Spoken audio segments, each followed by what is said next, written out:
it implies that the amount of heat, amount of energy one should have, it's determined by the levels of T3, T4. So in short, T3, T4 is fuel for your body. Just like diabetes, when we say glucose is fuel for your body. So the rate at which glucose is going to be utilized is determined by the levels of T3, T4. I hope you understand that. Yes, I When think we that talk clarifies. about types of thyroid, when we talk Yeah. about thyroid types, there's no type. It's only one thyroid gland, and this is its job. Now, what can happen is functioning of the gland can fluctuate. Someone can have a thyroid functions which are bang normal if the thyroid is functioning normal. Sometimes the factory can work less. When the factory works less, we call it as hypothyroid. When the thyroid is working more, or an overactive thyroid gland, we call it as hyperactive hyperthyroid. So it's the functioning of the gland which is underactive or overactive. Accordingly, we say hypothyroid or hyperthyroid respectively. Okay. I think thank you so much for the clarification and thank you for the explanation of how the thyroid gland works. Because a lot of it is sort of just like iodine is needed and stuff like that. So I think that explains a lot. Um, okay. So you just touched base upon like hypothyroidism and hyperthyroidism, but if you have to talk about the symptoms of it, like how do you identify if it's a hypo or hyperthyroidism, or do you only need, or you can only identify it when you go to a doctor? So understand, thyroid disorders are far more commoner than diabetes. Let me tell you very fact. So let's get Mhm. accept that. When we talk about diabetes, what is the incidence of diabetes? It's around 8, 10% in metros, probably 13 to 15%, right? If you were to look at thyroid disorders, the incidence is somewhere around 20%. That is far more commoner. Thyroid dysfunctions are far more commoner than diabetes. But still, we talk about diabetes more. The reason being, diabetes itself is a dreaded disease and it leads to a lot of complications. Right. Thyroid, in that way, is far more benign compared to diabetes because, yes, in the long run, it does cause complications, it can affect, but it does not actually lead to premature deaths. Diabetes can, thyroid does not. So at least that's the saving factor over here, that if you have a thyroid dysfunction, at least yes, it's more commoner, it's not uncommon, you're not the only one, there's no feeling of dejection or anything of that sort you should have, and then it's something which is easily controllable, manageable, so at least there's some saving zone to it. uh, Now your question was, what are the symptoms of thyroid dysfunction? Now, as I told you, when we talk about thyroid dysfunction, we talk about either an underactive gland or an overactive gland. Right. Underactive means underactive gland is far more commoner than overactive. When I say underactive, what do I mean? I mean hypothyroid. Hypo means thyroid is working less. Hyper means thyroid is working more. Now, so hypothyroid is far more commoner than hyperthyroid. The incidence of hypothyroid is probably 20%, whereas hyperthyroid would be about 1 to 2%. So hyperfunctioning of the gland is far less common compared to hypofunctioning. Let's come to symptoms. You asked me a question of what are the symptoms. Well, I'll explain you in simple language. Hypothyroid, hypofunctioning of the gland. If it's functioning less, if the thyroid works less, obviously the factory is working less, production of T3, T4 is going to be less. So obviously, if the T3, T4 production is going to be less, implies that blood levels of T3, T4 are going to be low. Now, as I said, T3, T4 are like fuel for your body. So if T3, T4 levels are low, it's like a low fuel state, low voltage. If you have low voltage current, obviously you cannot switch on the air conditioner or a fridge. All you can do is start the small bulbs, right? Because the Right. voltage is less. On the other side, if you see if there's less fuel, the vehicle will go with jerks. Similarly, when the levels of T3, T4 are low in hypothyroidism, your metabolism slows down. So everything in the body is going to slow down. So people will complain of fatigue, lethargic, sleepy, they don't sweat, so skin becomes dry, they tend to lose hair, intestines move slowly, so people get constipated, body heat is less. So whatever they eat is not burnt, so the weight goes up. Body heat is less, so they cannot generate heat, so they cannot withstand air conditioned environment for a long time. People get cramps, swelling in the legs, bloated feeling, menses become irregular, so on and so forth. Lower the T3, T4, greater the problems. The exact opposite happens in hyperthyroidism. In hyperthyroidism, it's a hyperactive or overactive gland.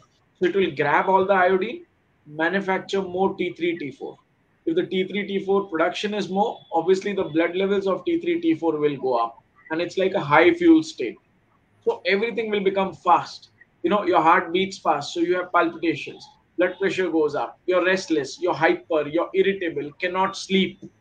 You want everything fast. Body heat is more.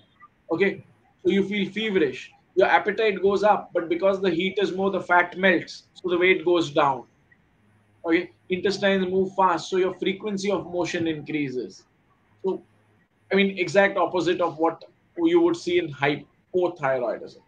So these are the usual symptoms that patients complain of, or individuals complain of. I don't like the term patients, but individuals. Okay, I think that helps a lot in understanding, because there's so much misconception when it comes about thyroidism, right? Like issues related to thyroid, we tend to just ignore them, that it is just regular weakness or stuff like that. And I've seen the same cases in my family as well, so I know. And it's the last thing in anyone's mind to go and get tested for thyroid, like what issues then can have. So this brings me to another question: is like, what are the tests that you recommend? Like if someone wants to do a self check in a path lab. So I think the test that you need to do is something called as T3, T4, which I've already explained you, and another hormone called as TSH. Very routinely, TSH is a hormone which people check when they want to check thyroid. What is TSH? TSH is a hormone which comes from the brain. There's a small peanut-sized gland called as pituitary, which is part of the brain, about 2 inches deep between two eyes. So this is as small as peanut, but it controls the entire body. It produces a hormone called as TSH, thyroid stimulating hormone. So TSH comes from the pituitary, which goes and stimulates the thyroid gland to produce T3, T4. So when you're looking at thyroid functions, you check T3, T4, TSH to see everything is fine or not. Sometimes one can get away with by doing only TSH. If the TSH levels are normal, that means the brain is sensing the internal environment is fine, everything is fine. So in hypothyroid, on that note, I'll just take it forward. In hypothyroid, when the T3, T4 levels go down, TSH will go up because brain will sense that the levels of T3, T4 are low. So the brain will obviously make an attempt to stimulate the thyroid gland. So TSH will go up.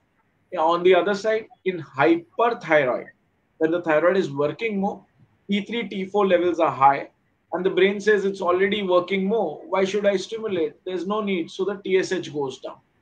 So there's an inverse correlation between Hmm. T3, T4 and TSH. So when T3, T4 are low, TSH will go up. When T3, T4 are high, TSH will go down. Okay.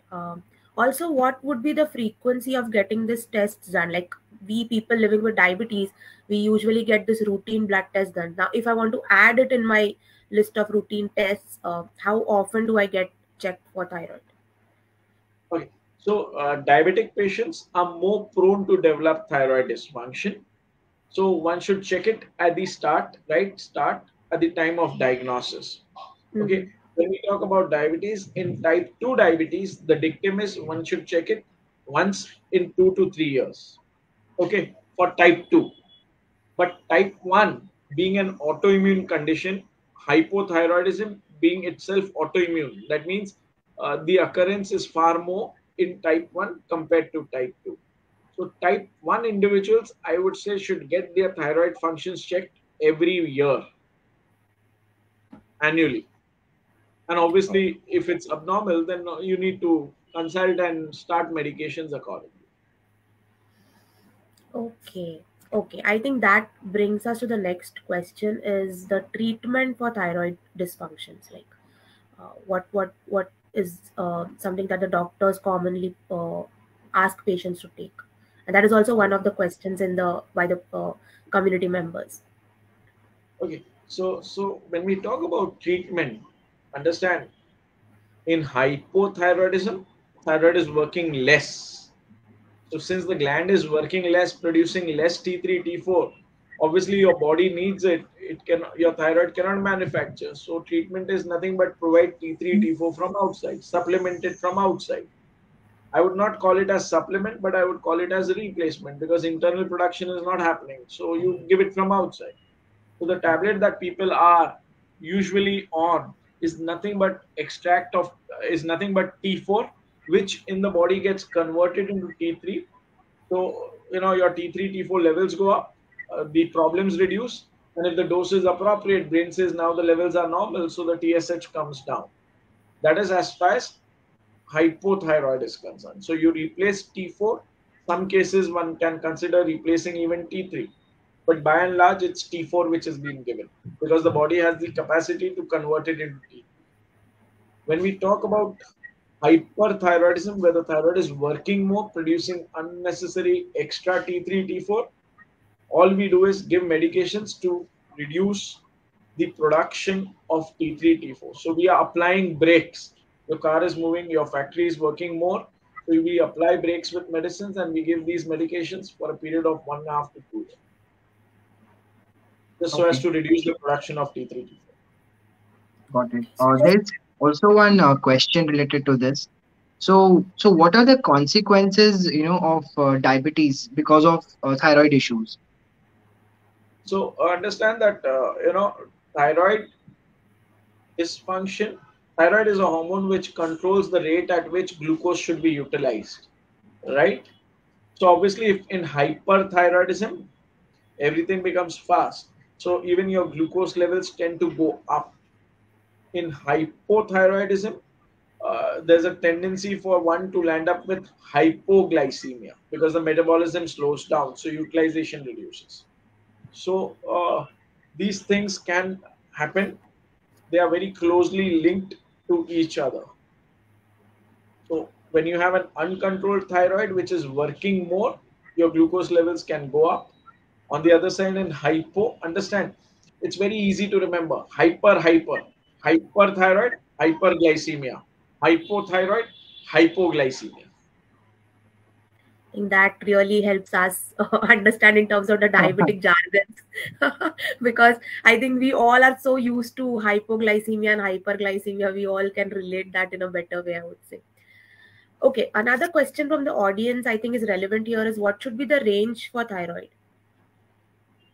Oh, the range for thyroid. Now, it would all depend on what you're looking at. You're looking at T3, T4, or you're looking at TSH. As I said, by and large, what in routine practice, what we do is monitor the TSH levels. Getting a TSH done is far more cheaper, Mm-hmm. than doing T3, T4, TSH. T3, T4 would cost $500, whereas TSH can cost 250 only. So, and you can get a fair good of idea that by TSH if things are normal or not. So, if you look at distribution of TSH as per the age, the range varies. By and large, the range is zero point 0.5 to up to 4.5 in most labs. I repeat, TSH range is zero point 0.5 to 4.5 in most labs. But younger the individual, lower the TSH. As age advances, your TSH normally drifts up. So it would be on the upper end of normal, 4.5, 5. For someone who's at 60, 70, a TSH of 6 and 7 is also acceptable. It may be out of the range, but it is acceptable for that age because normally it goes up with age. Okay. Okay. And there was one question in the chat. It says that when you say about body generates heat, so what exactly does it mean? And is there any catabolic or anabolic process that happens? So obviously the body in the body is nothing but a dynamic state. You know, catabolism, anabolism both happen together. Obviously in the growth phase in a young kids, the anabolic phase is far more than the catabolic phase. Okay, so this is happening at any given time points. You said body generate heat means thermogenesis. You see your internal core body temperature is far more than the external surface temperature, right? Right. That is far more. You check your temperature in the armpit versus your oral temperature. You'll always find the oral temperature is 1 degree higher than the external armpit. Mm. So internal heat is because of processing of food, maintenance of milieu. So it's the thermogenic effect which is there. Okay. There's another question that are there any other tests apart from T3, T4, TSH that will come under thyroid profile? And if yes, how frequently are these supposed to be done? No, so T3, T4, TSH is good enough by and large, I would say. There are some specific tests. I mean, you know, it depends on what you're looking at. You can do antibody levels to figure out whether the thyroid dysfunction is autoimmune or not. You can do a thyroid sonography, especially in patients with thyroid lumps or nodules, as we call it as. You can sometimes do a thyroid scan, so-called technician scan, to look at whether how the lump is hot or cold. These are, I mean, I would leave it to a specialist, but by and large, T3, T4, TSH is self-sufficient, I would say. Yes, one of the other things which people can ask me is, you know, what is free T3, what is free T4? You know, when we talk about thyroid function, some people say T3, T4, TSH, some people say free T3, free T4, TSH. This is sometimes an important and important point I would like to clear. Mm-hmm. Understand, when thyroid gland manufactures T3, T4, some stock is stored in the gland and some is released in blood. Now, in the blood, see, remember T3, T4 are protein based hormones. In the blood, these get broken down immediately. And if they are broken down, they will not work. So, what they do is, as soon as T3, T4 comes out, they bind to some other big proteins, okay, like so-called TBG or albumin, so that they are not broken. And only a fraction, 0.3% or even less, is in circulation in the free form. Now, it is that free form which is acting at a cellular level. When I say T3, T4, I'm measuring the bound form as well as the free form. But if you Mm-hmm. see free form, which is active, which can act at a cellular level. So sometimes you can measure free levels only. Why so? Because there are certain conditions where the binding protein can reduce or increase. And therefore, like critically ill patients, the binding proteins become low. So if your T3, T4 can become low. When you're measuring T3, T4, you're measuring the bound form as well as the free. It's total. It's like this: you have cash in hand versus fixed deposit, right? When I say your assets, you're looking at fixed deposit as well as cash in hand all together, right? But if you look, the real liquidity is the liquid money that you have, which is going to be handy. So free form is the hard cash that you have, okay, which is easily available, whereas your total form is everything put together. So you can do T3, T4, TSH, or free T3, free T4, and TSH. I hope I've clarified. Yes, I think thank you for that relational explanation. Also, I think that helps us understand in a better way. Uh, okay, there's one question I can see is how is mercury related to thyroid? Do we suggest any fruits to remove the toxicity? Mercury. Yes, I am not sure if this is related or not. Mercury So, is not related. sorry. Mercury is not related. Okay. And there's another interesting question, like, and to add to that, I would say that if a person is having thyroidism, like thyroid issues, does that lead to diabetes?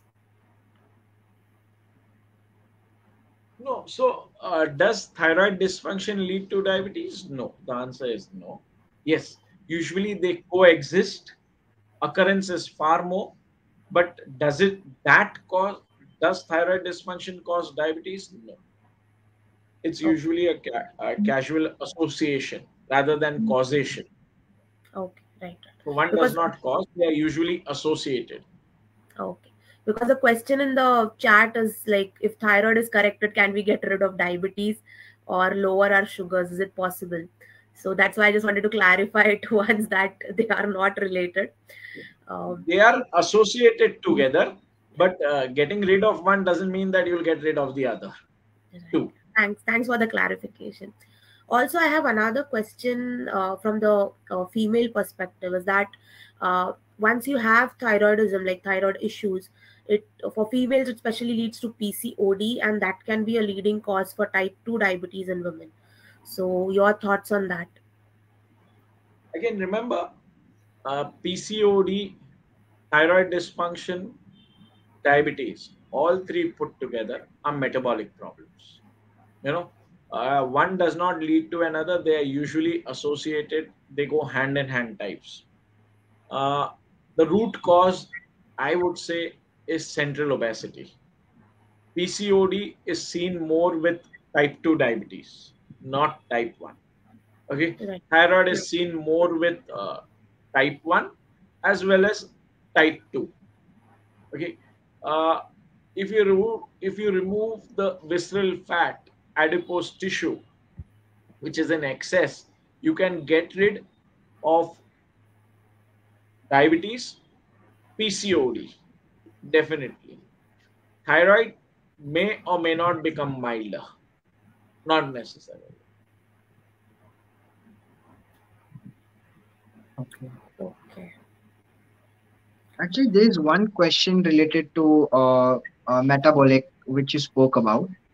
The question is, can metabolic syndrome lead to subclinical hypothyroidism and is treated with thyroxine necessary benefit in every case? So again, Kind of obvious. it needs to be seen in a clinical perspective. Let me tell you very frankly, as a clinician, as a physician, we always would like to treat an individual and not treat reports. Subclinical hypothyroidism, the word itself means subclinical. That means there are no clinical symptoms, only you see lab related changes. When I say lab related changes means TSH is on the upper side, T3, T4 is in the normal range. That is what subclinical hypothyroidism. So in such scenario, there are no symptoms. There's no clinical features, only lab related abnormality. So whether to treat a lab report abnormality or not would depend on the individual sitting in front of you. So if you feel in younger individuals, it sometimes can help. There is evidence for me to start treating in these individuals. More so if they have antibodies positive. Means if it is autoimmune, then fine, I would treat. But if it is not autoimmune, especially if it's an elderly individual, I told you as age goes up, TSH goes up normally also. In such scenario, why should I treat? So it needs to be individualized. It's a clinical decision based on what the complaints are. One Prashant, will you take question. Go yeah, ahead, the please, next question also. Yeah. please. Uh, at your disposal. Tell me. So, Prashant, will you take the next question also that had come up from the audiences before? Yes. Um, it's actually the same question. It says that I was checking the American Academy of Endocrinologists guidelines, and even they are somewhat vague on this. How to whether the subclinical hypothyroidism can be reversed with good metabolic control or not. So I don't know what you mean by good metabolic control. Again, in that, see, whenever you talk about reversal, I think it's a new terminology which people are Yes. coining: diabetes reversal, Hmm. thyroid reversal. I won't be surprised if someone does this as a marketing gimmick. Let me tell you. So I'm clarifying it's a more of a marketing gimmick. Reversal, this terminology is not appropriate. We call it in medical parlance remission. Remission Right. means there's temporary improvement in lab dysfunction. Obviously, if you uh, start living the same way, this can come back. See, thyroid disorders usually are autoimmune in nature. As of today, in India, the leading cause is autoimmunity. So is it in Western world also. With good control of metabolic symptoms. I don't know what your interpretation of good control will be. I believe that it implies good lifestyle, exercise regimen, weight Yeah. loss. With weight loss, usually there's some degree of fall in TSH levels. That means TSH levels do go down with weight loss to some extent. But someone who's, overtly hypothyroid, where the TSH is very high, more than 10, and on medications, the dose may come down. But practically, if it's autoimmune in nature, come what may, I mean, the factory is damaged, right? So production is not going to happen from inside. So you will have to supplement it from outside. If it's Right. not autoimmune and if it's very borderline, you lose weight, maybe you'll achieve some degree of decrease in TSH. Otherwise, majority by and large, as I said, it's autoimmune. So even with good lifestyle, uh, remember, autoimmune disorders are more on a rise in people from affluent classes. Okay. I don't know whether you are aware of this something called as hygiene hypothesis. Okay, I think you all should go look it up. It's very interesting hypothesis, and Surely, it sounds interesting. you'll understand why autoimmune problems are on a rise, especially in Uh, urban cities. I think I would really like to thank you, doctor, for clarifying the reversal and the remission part of it, because like you said, the marketing gimmicks are so in your face that even when you're well educated, even when you know that it's not possible, people usually tend to fall for that. And I think hearing it from you, from a specialist, I think that people will be more accepting of this thought that at times you have to accept that you have to live with the condition by maintaining your lifestyle. And I know it can be tough, like to always eat right and exercise and follow a disciplined lifestyle, but again, it is what you have to do. And I think I'll, thank you so much I'll, for I'll tell you, highlighting that. reverse. See, when someone says you have this problem, what is your usual response? Either you deny it, or sometimes you, after some time, accept it, but you always hesitate to go on medications because you would not like to have medications. Yes, Mhm. I understand, and it's true for me also. Even if I have a problem, I would not like to have, because I believe as humans we enjoy food, right?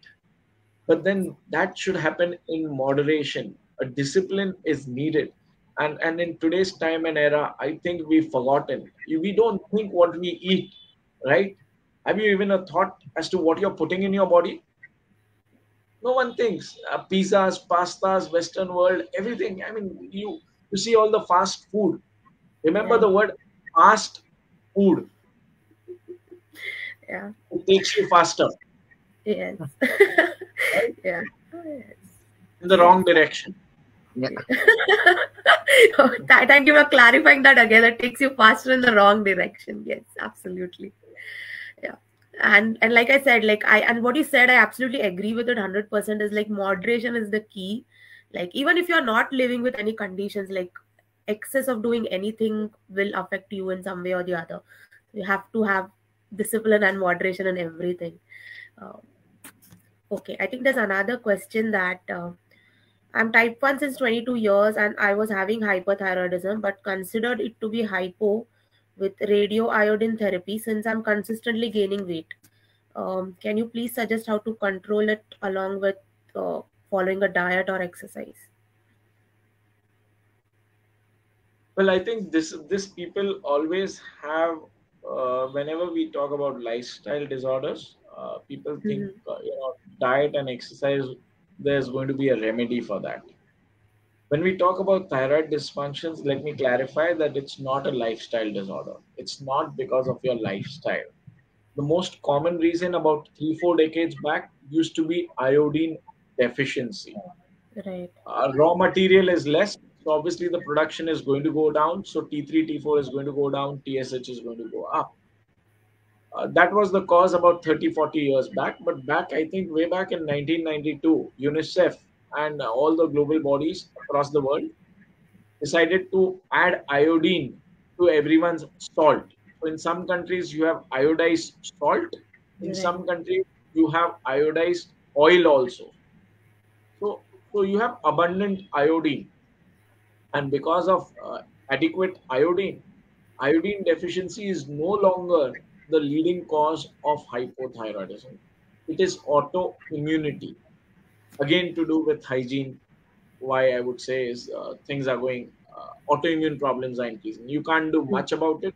There are a lot of pesticides, environmental endocrine disruptors, usage of plastics. All these things have led to an increased incidence of thyroid dysfunction, especially hypothyroidism. So I would say eating, lifestyle maneuvers will not have an impact on thyroid dysfunction. As far as the question of that individual was that hyperthyroid, radioactive iodine, something, hyperthyroid and radioactive iodine. If you can, So, Snehal, if you yeah, the question is the person is type 1 since 22 years and was having hyperthyroidism, but it was converted to hypothyroidism with radioiodine therapy because they were the answer is consistently gaining weight. the answer is pretty simple. Let us understand. Uh, this individual's problem is type 1, which is autoimmune, and Mm-hmm. hyperthyroidism, which is also autoimmune. Now, understand the gland is hyperactive. So, what you did, you gave radioactive iodine. Radioactive iodine means iodine which is capable of emitting radiation, right? Since the gland was hyperactive, whenever iodine went in, because this gland uses iodine as a raw material, it grabbed all that iodine.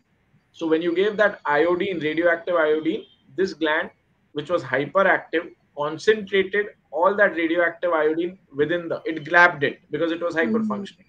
And then because of radiation, the gland shrinked and shriveled in size. So it reduced gradually, and obviously the production, which was high, started reducing as the factory gets destroyed. So obviously here you landed up with hypothyroidism because of radioactive iodine, and this was intentional because you wanted to get rid of hyperthyroidism. Unfortunately, with radioactive iodine, the risk of landing up with hypothyroidism is 50%, 50 to 60%. And this is what the aim is. Hyper is far more dangerous than hypo. So now when the factories got destroyed, which we've intentionally done, obviously the internal production has reduced, and now you'll have to be on lifelong T3, T4 from outside. T4 predominantly. I don't think in this case, this scenario, anything can be done except replacement. And hopefully hope for a magic. Magics, wonders do happen. Okay. Okay. We So, hope so. Let's be optimistic. yeah, I was even though, actually, yeah, please okay, continue. so Prashant, go ahead, go ahead. I'll take it up. Actually, I was having one question in my mind. Is there any correlationship between thyroid and the lipid profile? Because a lot of people say that, I'm thin, I cannot get thyroid issues or something. But when they actually go and check their lipid profiles, their TG levels are way too high.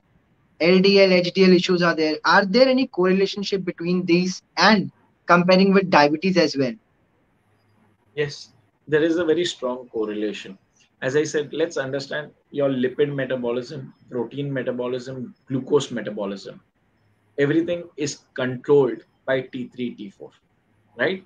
Just like I told you how glucose is utilized, the rate at which glucose is utilized accordingly, that is controlled by thyroid T3, T4. Same thing. The rate at which lipids or fat is utilized, burnt, oxidation, everything is controlled by T3, T4. So there's a very strong correlation.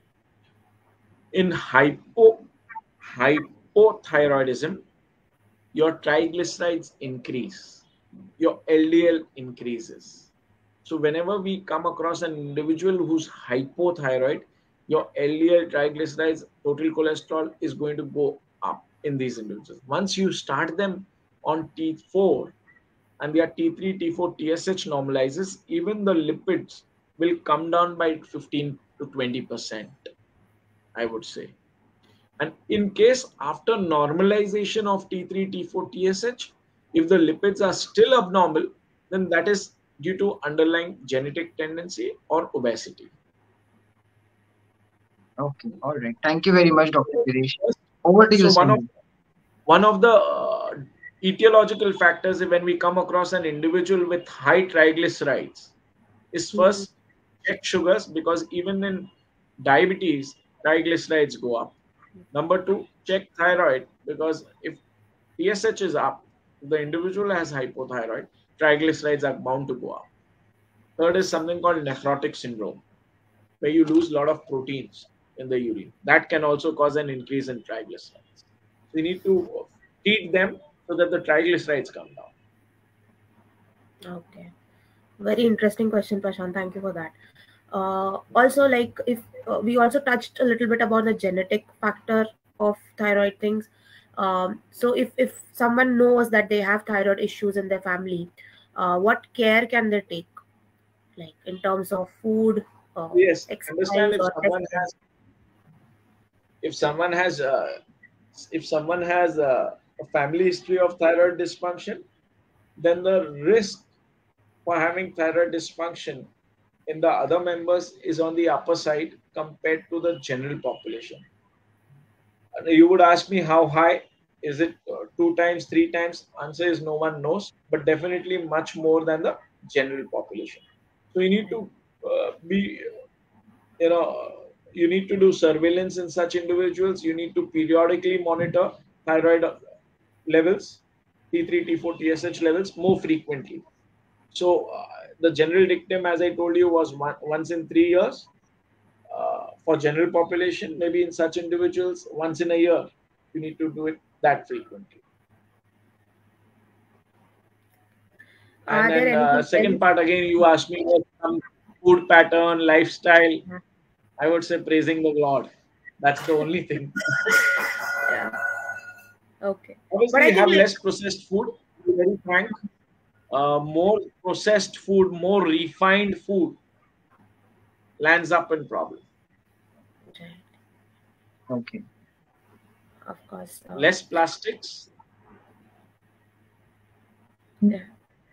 And I think that that works for both the ways, like even for thyroid and for diabetes as well, especially like focusing. Like for diabetes, I honestly believe that you have like four pillars of management that need to take care of your insulin medication, your diet, your workout, and regular testing. And we have The a tough last time is like good that. sleep. Sorry. Good sleep. Yeah, good sleep again. Yes. But That's yes, like very important. It's yes, often absolutely. ignored, but it's Yeah. very important. Yes. But this is where the tough part begins. Like it's when you talk about it, it feels very simple that oh, it's just diet and it's just exercise. But when you actually want to implement it in life, it's when people become a little lazy. You need to prioritize what is important for you in life. I think all of us, I'm saying, we need to prioritize, be a little bit disciplined. Obviously, when it comes to financial planning, work, we can plan it out, do very prioritize work as well as other things. But when it comes to your own health, it's often ignored. This is where we need to work upon much more. I think the culture should change. This should come up with upbringing. All right. Ah, Thank you very much. okay, I don't think we have any more questions. We have taken I, all the questions. Yeah, I Prashant, have go one ahead. question that is running in my mind.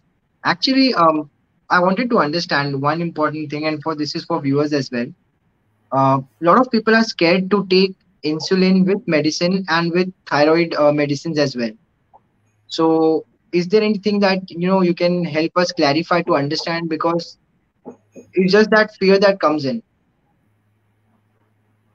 Yeah, Prashant, I think, see, obviously, as humans, no one like to take medicines. People don't mind smoking, people don't mind taking alcohol, but then when it comes to medicine, side effect, hey, kya?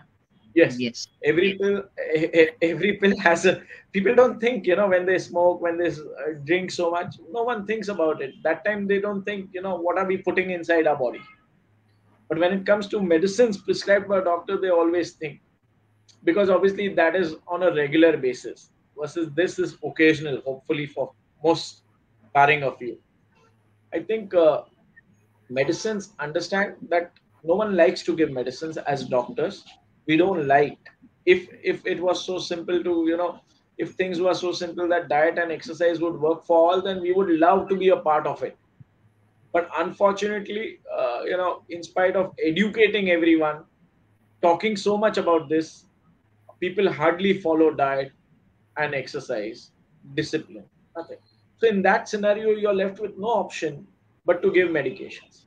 Now, the medications when we give for diabetes, these are oral tablets or injectables. When we talk about oral tablets, most of them would either start producing insulin, increase the production of insulin, or amplify the effect of insulin. Right. Or if the pancreas is not working, like what you mentioned, post pancreatitis, if your body has no capacity to produce insulin, then it's better to take ready made insulin from outside. You're left with no choice, but sometimes you have to accept it and move on in life. Don't take it as a handicap. When we talk about thyroid medications, it's pretty simple. In hypothyroid, believe me, the tablet that we give is T4 thyroxine. It's pure hormone, exact replica of what your body produces, except the fact that it's synthetic. So, I mean, I don't find any sense. All of us drink water, right? Water contains germs. Why do we drink water? We filter it, but we drink. right. There are germs, but we still drink. Why? And for how long will we drink water? Have we thought about it? No. Your body needs it. If it needs it, it needs it. So, if Right. your thyroid cannot manufacture T3, T4, it's better to take it from outside. What's the harm? You know, uh, Same thing. So, I think one should accept. I think trust is the most important aspect. If you've gone to a doctor, obviously, doctors, by and large, I would say the prime trust level is something which is a very important aspect. If you True. trust your doctor, then I think, and obviously, I think most would, and as a doctor, also probably our aim is the well-being of the other person. That's my job. That's my responsibility. That's my karma, right? So Right. if I have to give something, uh, as a well-wisher, obviously I would be prescribing what is best for that individual in my wisdom. Then trust and take it. And obviously, nothing in life is permanent. Let me tell you that. I am of the firm belief that nothing is permanent. There is a possibility we may get off the medicines with time. Even for type 1, if you look at the research being conducted, especially in regards to islet cells and beta cell transplants, I Mm-hmm. think we are hoping, and that hope one fine day will be a reality, I would say. I think Absolutely. All right. I Thank you think very much. that's it. Just on that note, one of the very common things that people talk to me when we talk about hypothyroidism is whether I should eat cabbage, cauliflower, broccoli, soya. People Mm-hmm. always, because since we were talking of food, Yeah. is there any food? Hypothyroid individuals, people on the net read, they cannot take cabbage, cauliflower, broccoli, soya. I want to make it a point that it is not true. Understand why people in good old days used to say that hypothyroid should not have cabbage, cauliflower, broccoli, soya, because so-called goitrogens, they interfere with iodine absorption. Iodine is the raw material for production of T3, T4. If iodine is less, obviously you'll end up with hypothyroid. Good old days, iodine was less, so therefore these things were not allowed, were advised not to avoid. But now everyone's salt is iodized. So where's the question of iodine deficiency? So, Mm-hmm. and most of these individuals would be on T4, ready-made end product from outside. So why? And we don't have cabbage, cauliflower, broccoli, soya in large quantities, nor do we have it on daily basis. So there's no sense in avoiding these food products. On the contrary, in hyperthyroidism, they'll be beneficial because they'll slow down the production by reducing the availability of iodine. And in hypothyroid, you can enjoy. There's no such restriction, I would say. I think that was one of the questions that I'm about to ask with the regarding the food, because it's a very common misconception of like what you hear from your surrounding, from your neighbors, and then you just keep on following that. So I think that helps. Also, you talked about like less of plastic. So what exactly does that mean? So yeah, you see, plastic contains something called as phthalates. Okay, and that is not good, especially in regards to thyroid for production of T3, T4. It slows down. Okay, so nowadays we use plastic bottles, plastic boxes, tiffins, Mhm. everywhere it's plastics. So Yeah. that is something which we need to reduce. Okay. Yeah. Okay. I think that should answer one of the questions in the chat. Okay, I think we are done with all of the questions, my personal and Prashant's personal questions as well, and all the questions in the comments. So, thank you so much, Dr. Girish, for joining us today and giving such an insightful and wonderful session. We'll be saving it on all our social media platforms. So, if any one of you out there has missed on certain points, they can go and rewatch it again.